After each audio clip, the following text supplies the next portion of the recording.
il a décidément fort à faire avec les membres de son gouvernement ou ceux qui en faisaient partie il y a encore peu de temps.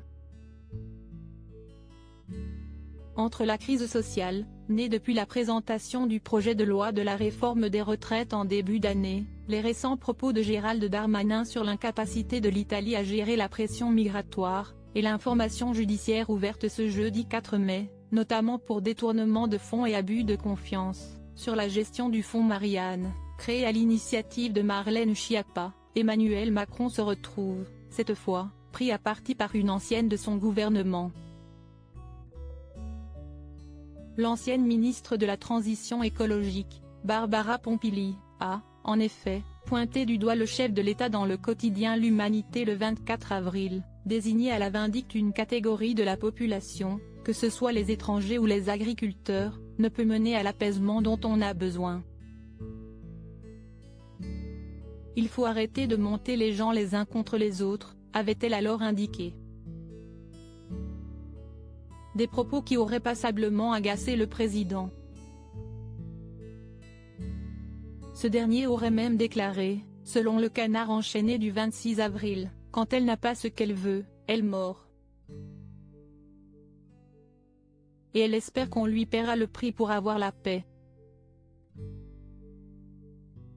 Emmanuel Macron marqué par l'exercice du pouvoir, son évolution physique depuis 2017 une vengeance de la part de Barbara Pompili?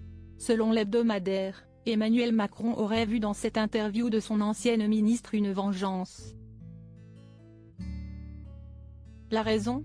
Barbara Pompili a été écartée de la présidence de l'Agence de la transition écologique, ADEME, et de celle de la Commission nationale du débat public.